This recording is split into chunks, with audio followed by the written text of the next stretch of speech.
وإذ قلنا ادخلوا هذه القرية فكلوا منها حيث شئتم رغدا وادخلوا الباب سجدا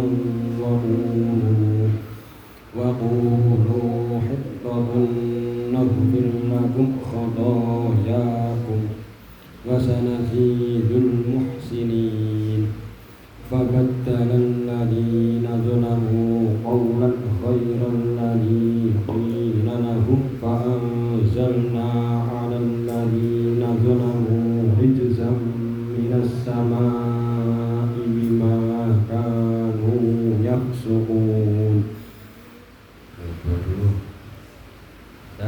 Satu, dua, tiga. Wa idh qulna adkhulu hadhil qaryata fakulu minha haythu syi'tum ragadan wadkhulul baba sujjadan wa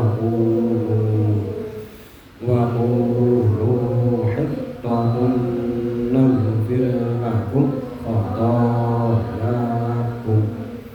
wa sanazidul muhsinin fabaddala alladhina zalamu qawlan ghayra alladhi qila lahum fa'anzalna 'ala alladhina zalamu rijzan minas samaa'i bima kanu yafsuqun.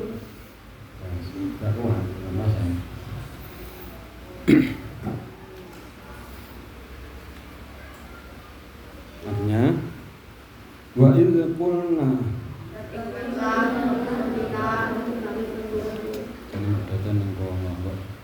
dan ingatlah ketika kami berfirman. Udkhulu hadhil qaryata, masuklah ke Baitul Maqdis. Ingatlah ketika zaman Bani Israel dulu diperintahkan oleh Gusti Allah melalui Nabi Musa, Bani Israel masuklah ke negeri Baitul Maqdis. Ngerti Baitul Maqdis?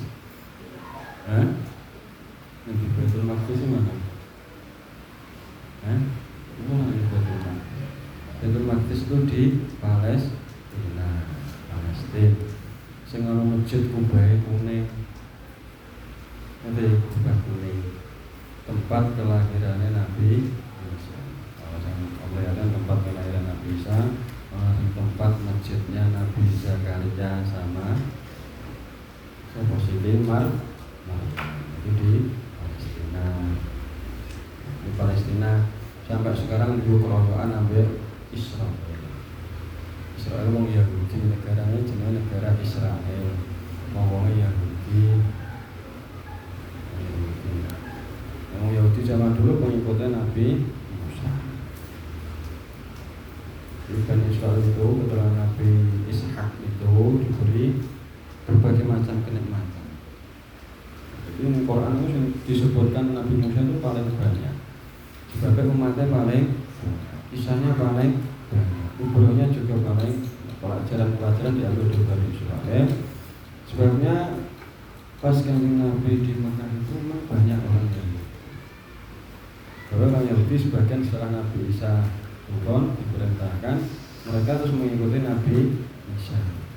Tapi orang yang kolot orang dulu melok Nabi Isa. Contoh yang Yahudi, apa jenisnya? Umat sing ada ya. Baru Nabi Musa ini. Contohnya ketika mereka dijak Nabi Musa, terus dijajah pirongan bertahun-tahun, dijak lunga itu dorong sing mau. Perintahkan agar terus menyeberang. Dodi ambil Allah, Fir'aun. Menyeberang laut. Terus ngerti nek Nabi Musa duwe mukjizat iso belah laut. Kan ngerti ya? Di depan mata ngerti lautnya terbelah, Fir'aun lewat di tengah-tengah kolak. Kan hebat banget ya. Kalau nanti dua di laut bisa terbelah, kita yang Rembang keluaran Laute saka belah jret separuh kanan separuh kiri dadi jalan. Ngrasakno seperti itu. Ketika wis lewat ngerti Firaun ambles, melanjutkan perjalanan menuju ke Baitul Maqdis ini, ke Yerusalem, Palestina. Tengah jalan ngerti wong nyembah berhala, iku pengen nyembah berhala nggak? Apa jenenge? Saking padahal wis ngerti nek mukjizat Nabi Musa hebat kaya ngono. Ngerti wong nyembah berhala iso pengen nyembah berhala. Ya wis, pengen. Itu imannya belum kuat, belum mengatakan. Nah, terus ketika ditinggal Nabi Musa gawe patung dhewe disembah, ana sing gawe patung apa sampai disembah. Gara-gara Nabi Musa pamit 30 hari ternyata karo Gusti Allah ditambah 10 hari jadi 40. Masalahnya Nabi Musa wis meninggalkan. Terus ditinggalkan Nabi Musa. Sampai mureng-mureng Nabi Musa. Makanya terus disebutkan, ingatlah ketika kamu diperintahkan Gusti Allah untuk masuk ke negeri Yerusalem. Makan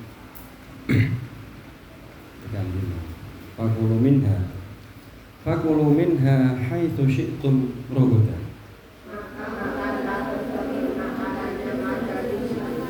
wa dukhulul baba sujjadan wa qulu, katakanlah kamu hittatun naghfir lakum khatayakum wa sanazidul muhsinin.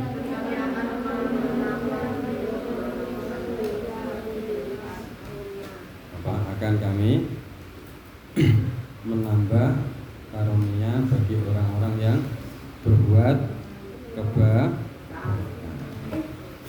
Pelajaran di sini, jadi Gusti Allah akan menambahkan karunia. Karunia apa? Roti karunia gue. Roti karunia. Roti merek karunia. Jadi ketika kita melakukan kebaikan, ada kalanya sosok dilokno wong. Allah entuk apa-apa dadak buang sampah. Allah entuk apa-apa dadak nyapu. Allah ora entuk apa-apa dadak nulungi kancane. Disitulah ketika itu kita mendapatkan cobaan. Maka disini disebutkan wa sanazidul muhsin, akan ditambahkan karunia pahala bagi orang yang melakukan kebaikan. Jadi jangan pernah ragu-ragu melakukan kebaikan sekecil apapun, walaupun hanya memindahkan batu di tengah jalan. Waktu itu kok tengah jalan di beda daripada nyandung. Yang mengenal Imam Ghazali, salah satu ilmuwan Islam. Imam Ghazali itu pengarang kitab banyak, ya, pengarang kitab banyak, Ihya Ulumuddin, pengarang kitab banyak sekali. Suatu saat mimpi yang nulis kitab, tak duwe ngantuk, ono laler mlebu ning tinta. Zaman iki nek nulis itu tintane celupan, bobane dicelop terus ditulis. Dicelop kene ditulis. Namanya siapa? Suatu saat ono laler nyemplung ning tinta. Imam Ghazali lalere ditokno. Dia terus kok ning isor ning meja diumbarno ora dipateni. Nek mbok pites. Diumbarno lalere sampai mimbar. Terus nulis ngaji terus kitab. Ngantuk terus mimpi ning akhirat dituwuhi bang mlebu swarga. Selamat Imam Ghazali dia masuk swarga. Alhamdulillah sampai masuk. Terus ditanya jenengan kira-kira tahu napa mboten penyebab sing menyebabkan jenengan bisa masuk surga itu? Oh, ya mungkin gara-gara saya ngarang kitab banyak, hafal ribuan hadis. Di murid lagi, bukan itu Imam Ghazali. Masa bukan karena itu, bukan. Dia masuk surga ini guru-guru dia nyelamat nawa laler ketika nyemplung neng tinta itu tadi. Sepele ya? Ya. Ini menyelamatkan kebaikan, mau berbuat kebaikan pada seluruh makhluk. Ya le.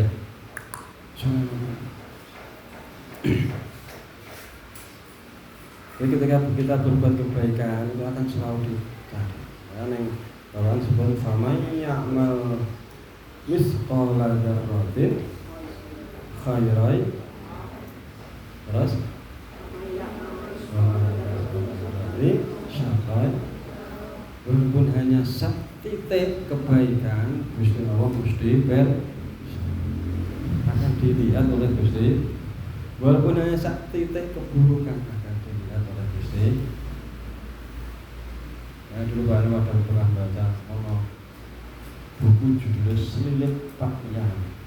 Tak ceritanya Selilit Pak Yai orang. Suatu saat orang Mbah Yai itu kajatan mangan bareng ino ya. Kajatan sama orang mangan daging ino warak kodo. Selilit cukup angin men. Risi untune selilit risi. Cukup gak iso sama kuku, gak iso nganggo kain, gak iso. Akhirnya apa jenenge cukup pring ning nyuwek pager tanggane. Ning dalan ana pager pring disuwek tek dibus apa? Jupuk sendiri. Alhamdulillah sulit kuwi. Jupuk pring sak. Jadi lagi ora pringe dhewe pringe tangga. Kan omah warga ngantuk. Ngimpi dihisab ditimbang amale karo Pak Yai kan amale lagi. Arep mlebu surga, ya masuk surga selamat Mbah Yai masuk surga. Arep nglangkah ning surga, disemprit ambek malaikat. Stop. Mana ngomong. Ini ada yang protes. Suatu saat jenengan pernah jupuk pringe tangga. Ben dosa. Ya. Disemprit ra entuk mlebu surga. Jenengan ngentosi sik ngentosi pring niki sing duwe sapa? Entah ini antri semuanya keluarga Islam dulu. Surga gara-gara apa? Tapi cilik lho, tusuk gigi. Sak tusuk gigi cilik lah. Wis sama kamu kira-kira rugi apa ora dijupuk? Kira-kira rugi apa ora dijupuk pringe? Enggak rugi.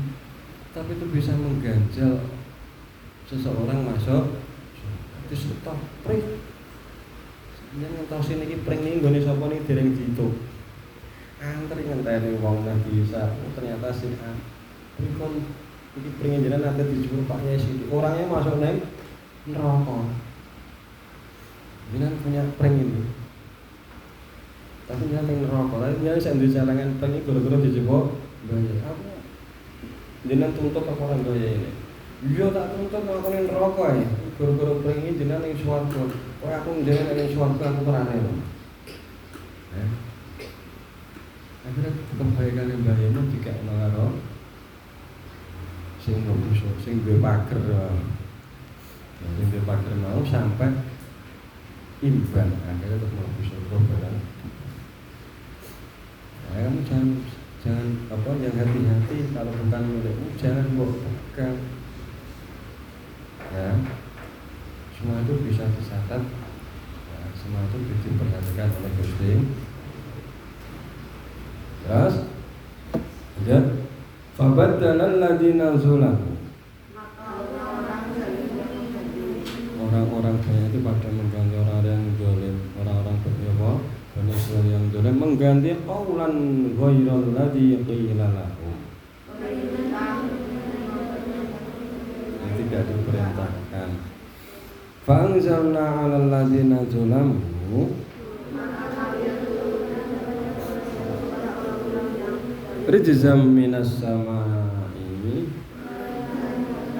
malah petaka dari langit bima kanu yafsudun. Buat apa? Fasik itu apa? Mahwal fasik. Apakah yang disebut dengan fasik? Apa? Fasik itu wis ngerti nek salah tapi tetap di namanya apa? Wis ngerti nek ora entuk dolanan yang tekan itu namanya fasik. Ya. gelasku kok iso mbok. Itu namanya wis ngerti nek ora sandal. Tetep bohong. Wis ngerti nek ora sabunmu, kamar mandi, kali gak nggo sabun. Ora sabun nganggur. Paling ndak apa. Ya mereka pas. Orang-orang Yahudi itu wis ngerti. Di dalam Taurat itu sudah disebutkan bahwa besok akan ada nabi terakhir namanya Nabi Muhammad. Disetip Tauratnya disetip dengan ciri-ciri gini disetip. Ben apa ben orang nabi terakhir. Sebagian orang-orang dulu itu seperti itu. Kalau nabi terakhir nah. Enggak, orang suka Bani Israel. Jadi ngerti nek nabi terakhir itu bukan dari Bani Israel. Itu Bani Israel kurang derajat. Boro-boro nabi terakhir bukan dari Bani Israel.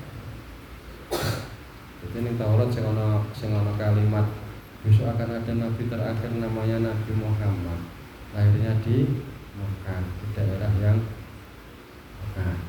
tandus di padang pasir, tidak punya bapak ibu. Sudah disebutkan di kitab Taurat. Nilai gambar Quran. Disebutkan yang tadi para pendeta Yahudi itu udah ngerti nek sesuk akan ada nabi terakhir. Tapi ngerti nek iku ora Bani Israil ono sing gak seneng. Waduh nabi ora saka Bani Israil disetip. Dicoret jet.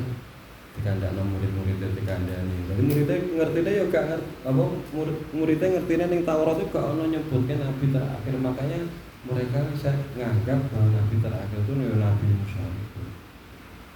Tidak ada nabi lagi setelah Nabi Musa. Sebagian lagi yang masih mempertahankan Taurat ngerti ada Nabi Isa, ada Nabi Zakaria. Makanya ada sebagian kaum Yahudi itu yang ono nabi Nabi Zulkifli, Nabi Salom, Yahya, Nabi terakhir Nabi Musa, Nabi terakhir. Nah, ketika kami Nabi dijak berdagang ini di Nabi Syam. Tahu ceritanya? Ketemu ambil apa? Pendeta. Ini sama pendetanya. Bahira apa Bahiro? Pendeta Bahiro ini salah satu pendeta Yahudi yang ngerti nek besok akan ada nabi terakhir. Ciri-cirinya ada ininya, keningnya ada ininya, yang mengaku diikuti awan, wong nyatem. Pamannya Kanjeng Nabi siapa? Sing ngejak Nabi berdagang. Abu ditakoni sama pendeta Bahiro. Kapan mulaimu kok turu terus? Ditakoni. Pak Abu Thalib. Niku anake sapa? Bila nduting Nabi Muhammad. Niku anake sapa? Anak kowe. Mosok anake jenengan. Iya anak. Kecil sing ngopeni aku. Kula mboten percaya nek niku anake jenengan. Pendetanya itu tahu nek iku anake Nabi Abu Thalib. Saya itu nih penting tenan nih anak jenengan ora didudes. Ini anakku kecil, mboten iki anake saking bojone jenengan apa? Ya ora. Akhirnya ngaku. Berarti betul apanya? Anak sing jenengan buta ini membawa tanda-tanda kenabian. Abu Thalib dikandani ngono ambek sapa? Anak sing jenengan bawa berdagang ini itu membawa tanda-tanda kenabian. Di kitab Taurat itu disebutkan tanda-tandanya ada pada anak ini. Anak jenengan buta mereka mulai banyak pendeta seperti saya tapi tidak mengakui adanya tanda-tanda ini. Jenengan buta mereka mulai bisa dibunuh. Mereka tidak suka akan ada nabi. Terus dijak mulai. Ampun buta mereka kathah wong sing dojah. Sing tidak mengakui adanya nabi. Terus diperintahkan pulang lagi sama Abu. Ini mantuk mawon dhewe mereka. Termasuk bapaknya Nabi Muhammad siapa bapaknya? Bapaknya siapa? Bapaknya Nabi Muhammad siapa? Bapaknya kok Allah, bukan apa? Abdullah ayam. Orang-orang Yahudi itu tahu nek Abdullah itu membawa benihnya Nabi. Wa idz qulna dkhulu hadhil qaryata fakulu minha haitsu syi'tum ragadan wadkhulul baba sujjada wadkhulul baba sujjatan wa qulu hittatun naghfir lakum khatayakum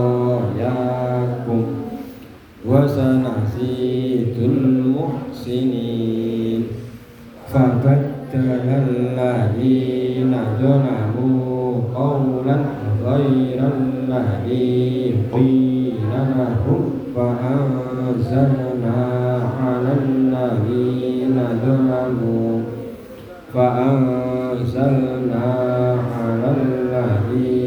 zalamu rijzan minas samaa'i bima kanu yafsukun. Ini problemnya tidak sama dengan yang pertama. Ya, kalau nggak kuat jangan ngedot ambekan di tengah. Nah, berhenti terus diulang. Caranya berhenti gimana, Bang? Cara berhenti, ya, bicara yang gampang itu. Boleh bilang bahasa Arab. Bahasa Arab ada huruf jar. Biasanya sebelum huruf dimulai dari huruf ala, fi, alal, lagi. Setelah pendeknya mulai sebelum wawu atau fa, faam, wal, lagi. Sebelum isyarah, sebelum isim mausul. Jadi yang penting jangan nyedot ambekan di tengah. Namanya mencuri nafas. Kamu jadi pencuri nanti. Nah, jadi pencuri. Pencuri apa? Pencuri nafas. Artinya dibaca.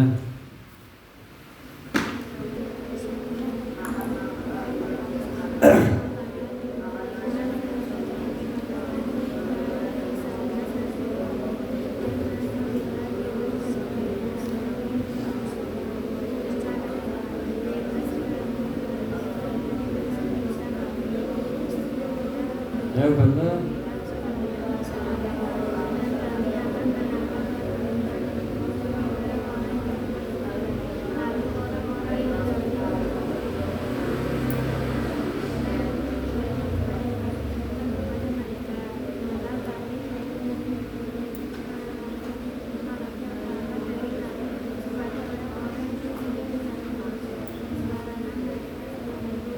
Sadar yang berbuat maksiat, ya, ini diusahakan. Jadi seumpama kamu ke musyola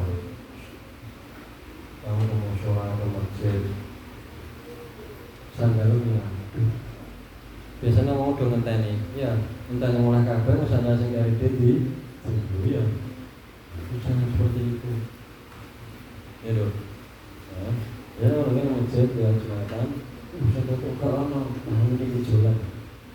Sudah ini mulai kafe kalau sampai sisi terus ya. Jangan, walaupun itu turat sisi kemungkinan yang dijual nambah itu, tapi bukan belum tentu dia dijual dengan. Maka lebih baik kamu pulangnya kan. Ya, pulang apa? Ya, kan. Kalau kamu sadar daripada nganggo yang bukan milik. Mungkin tidak urusannya itu. Urusan itu gak tolak tuh. Wah, urusannya itu. Urusan dunia berapa tahun? Kamu urusan di dunia paling lama berapa tahun menurutmu? Masa hitung pulau, ada yang 70 tahun apa aja? Bangun urusan murid 70 tahun. Kalau usia 70, ya. Terus kamu neng makan, kamu neng warisan meninggalnya tahun berapa? 1600, 1500. Berarti yang makan sudah berapa tahun? Yang kuburan sudah berapa tahun? 500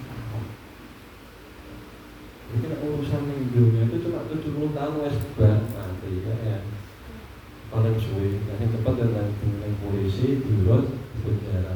Ber, tapi nek akhirat masih ada hitungannya lagi. Nek akhirat itu kuburan berapa tahun? Gak ngerti sampai. Maka ketika suatu saat Sayyidina Utsman, apa nama Sayyidina Utsman? Kamu kenal Utsman bin Affan apa? Utsman bin Affan tepang apa? Kenal bukan? Utsman? Bukan kenal Utsman? Abu Bakar, Umar, Utsman, Ali, siapa itu? Khulafaur Rasyidin. Khulafaur Rasyidin Abu Bakar, Umar, Utsman. Utsman itu orang yang ketiga. Sayyidina Utsman ini menjadi menantunya Kanjeng Nabi, mantu. Dan dinikahkan sama putrinya Kanjeng sampai 2 kali. 2 kali nanti meninggal, terus dinikahkan lagi sama adiknya. Maka yang julukan dulu korban yang mempunyai 2 korban. Sayyidina Utsman sudah dijamin masuk surga. Orang-orang itu dijamin masuk surga semua sama lain. Suatu saat itu naik kuburan, yang lewat kuburan Sayyidina Utsman itu nangis wedi. Ditekonnya Abu Sahabat, kenapa nih Utsman jadi mau dijamin masuk surga? Ya lah, orang itu sudah yakin, saya yakin, ya betul, saya dijamin masuk surga. Tapi sebelum saya masuk surga, saya itu di makam itu dulu, entah sampai kapan, sampai kiamat, entah berapa tahun di dalam kubur. Ya benar. Sungguh ini kuburan itu nggak tahu sampai kapan kita akan hidup di alam barzakh sampai kiamat. Urusan yang segala-segala itu nanti akan ditanyakan di kuburan itu. Nah, jadi saya suka mengambil yang bukan hak. Namulah itu kepada yang punya. Barang temuan itu tidak boleh digunakan. Ya, agar-agar yang tempat sampah, walaupun tempat sampah tetap berarti jangan digunakan. Cukup pemulung saja. Dan pemulung kan terpaksa karena dia akan dijual ke kehidupan. Nanti orang bawa jenau. Nanti yang jadi sulit karena kemasukan barang yang tidak halal. Berbantah ya wes nilai atau beli juga. Ya, usahakan itu namanya sifat seperti itu namanya sifat wirai. Wirai itu menghindari dari hal-hal yang menghindari dari hal-hal yang syubhat itu rata tahu hukumnya. Kalau kan namun negara rata tahu hukumnya. Kalau kan yang tempat sampah, kan saya yang berubah orang kira-kira. Yang tempat sampah orang berubah. Yang berubah kan saya sebinggu, yang berubah orang kira-kira. Jangan minggu sesuatu pelajar. Kalau jenis kegiatan suci, kegiatan bagus belajar untuk seluruh dengan sesuatu yang tidak. Jangan kau campur susu dengan buku